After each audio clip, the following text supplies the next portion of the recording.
con derrocar el poder o el control o el dominio del Imperio Romano. Es por ello que al no encontrar motivos, argumentos y razones para poder condenar al Señor, la última opción que ellos ven es levantar otra falsa acusación, y esta es: Él se está constituyendo como nuestro rey. Eso sí es una amenaza y sí es un delito dentro del Estado romano, dentro del Imperio Romano, que alguien dentro de sus provincias se autodenomine o se autoproclame rey. Involucraba que se constituía inmediatamente enemigo del César o del poder del César. ¿Quiénes tenían jurisdicción para conocer del caso de Cristo? Religiosamente, por eso Pilato no se quiso involucrar demasiado, le correspondía resolver ese problema a los hebreos, al Sanedrín, a los sacerdotes. Eso es un asunto de ustedes, resuélvanlo ustedes. Pero cuando ellos apelaron al hecho político, más que nada de que el Señor Jesús estaba autodenominando rey, inmediatamente aquello elevaba o cambiaba el proceso. Ya no era un proceso religioso, ya no era un proceso local ni nacional, se constituía en competencia del Estado. Hasta ese momento el Señor no se había autodenominado ni constituido rey. Note que cuando Pilato viene y le pregunta: ¿eres tú el rey? El Señor le dice en San Juan capítulo 23, Lucas, corrijo, 23, verso 3, y tú lo dices. O sea, si tú me estás diciendo que yo soy rey, de mi boca no lo saldrá, pero si tú lo dices, entonces yo soy rey. Es aquí en donde finalmente Poncio Pilato decide posteriormente remitírselo a Herodes, diciendo: no, es competencia tuya, porque al él haber hecho el interrogatorio, haber hecho las investigaciones, no haber encontrado argumentos de peso para llevar adelante el proceso, la acusación, o darle cabida o pie a los señalamientos en este caso, el Sanedrín o aquellos que se habían levantado contra nuestro Señor, quiso en cierta forma dejarlo como un asunto local, porque Herodes era hebreo, y si lo dejaban en un asunto local, yo puedo decir entre paréntesis, tal vez eh, Poncio Pilato quiso librar de la muerte a Jesucristo en este primer momento, porque si era conocimiento de él o jurisdicción de él, él tenía que evaluar si aplicaba o no la solicitud de pena de muerte, que era la pena máxima. Pero al intentar declinar, o sea, tirar la bola, como decimos acá, a otro que conociera el caso, probablemente le salvaba la vida y el Señor no tendría que ser condenado a muerte por no ser un delito contra el Estado.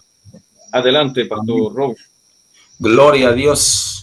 Importante esto, amados hermanos y amigos, compartiendo hoy el juicio de Cristo al 31 de agosto de 2021 con nuestro invitado especial, el pastor y abogado Chayán López, desde el corregimiento La Colorada, Ministerio de Restauración Familiar. Estamos llevando esta transmisión en vivo por nuestro canal de YouTube, Toneladas de Bendición, y podemos ver en la exposición de nuestro invitado y abogado que Jesús conocía las leyes, estaba consciente aún con todo el atropello que se había hecho contra él, tenía conocimiento de las leyes. Por eso deduzco yo en lo que el pastor está estableciendo y argumentando, que Jesús dice: tú lo dijiste, eres tu rey, tú lo has dicho, porque están buscando agarrarlo en una palabra. Y precisamente en esa línea iba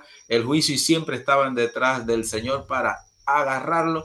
Pero dice la palabra de Dios: prende el Señor al sabio en su astucia. Y vemos en el desarrollo que se nos está acabando el tiempo, amados hermanos y amigos, porque esto del juicio son extensos, ¿no? Este es el único juicio que lo vamos a hacer un poco más corto, breve. Bendito sea el nombre de Jesús. Aunque fue algo duro para el Señor Jesucristo todo este tiempo, vamos a ver la parte en la que realmente, por más cruel que haya sido el hecho cometido por una persona, siempre es un ser humano y tendrá derechos el detenido y garantías todo privado de libertad. Entonces vamos a ver esa parte, pastor, y abogado, que el trato que se le da a Jesucristo como detenido, como privado de libertad. Adelante. Muy bien, y gracias por la observación del tiempo. Procuraré ser breve. Al Señor Jesucristo no se le respetaron ninguna de las garantías que establecía el procedimiento romano. Entre ellas, hubo ausencia de acusación fundada o formulada por un magistrado, o en este caso por un funcionario del Imperio Romano. No lo que vendría siendo un fiscal para el tiempo de hoy.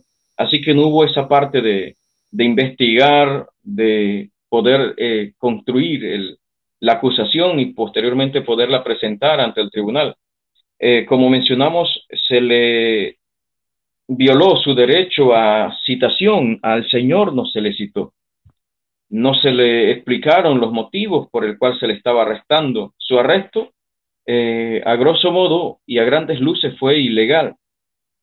Y finalmente no hubo oportunidad para presentar descargos o pruebas para desmentir a los falsos testigos o a los testimonios falsos que se levantaron en contra del Señor. Al Señor debieron de haber aplicado todos los derechos que tenemos o que tienen los acusados en nuestro derecho actual, pero todos los derechos al Señor le fueron violados o fueron pasados por alto, fueron avasallados, como decimos nosotros. Entonces, ningún funcionario romano o de competencia formuló una acusación correcta. No lo citaron, su arresto fue ilegal, no hubo ausencia, no hubo momento para que él pudiera defenderse tampoco. Y finalmente, pues, el juicio se realizó ilegalmente. Inmediatamente, minutos después del arresto, se dio inicio a su audiencia, a su juicio, y tuvo que haberse esperado hasta el día siguiente. Pastor. Gloria a Dios, amados hermanos y amigos. Mire usted en la exposición lo que se va desarrollando, cómo Jesús tuvo que, aparte de todo esto, atravesar por la violación de tantos derechos, porque a veces no aceptamos y nos sentimos realmente violentados cuando nos faltan a uno de nuestros derechos. Y entonces, mire cuántos derechos de Jesús fueron pasados por alto, y todo esto por amor a nosotros. Y nos enseña la palabra que acerca del juicio de Cristo, ahí en este juicio estaban los jueces y había todo un caso levantado en un lugar, como decía el pastor palabras atrás. Aquí entraron en acción varias personas y esto nos llama la atención.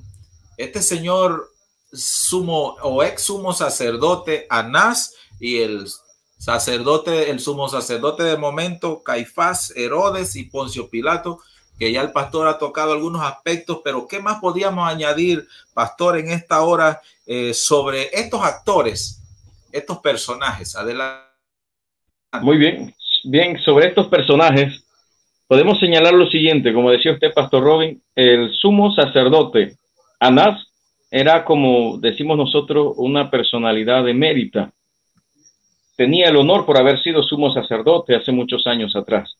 Muchos de sus hijos lo fueron, pero no tenía en este caso jurisdicción, tampoco era competente, ni para interrogar ni para ordenar la detención del Señor.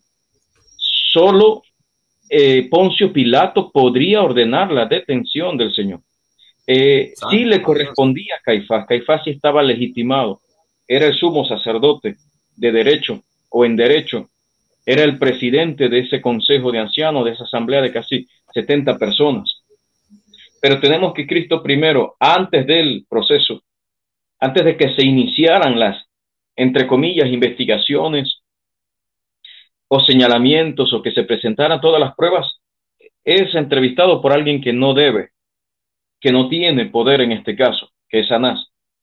Caifás sí era en ese momento el sumo sacerdote, por ende ejercía el máximo poder del tribunal local. Herodes no tenía ni parte ni suerte en este entierro, como decimos muchas veces. ¿Por qué razón?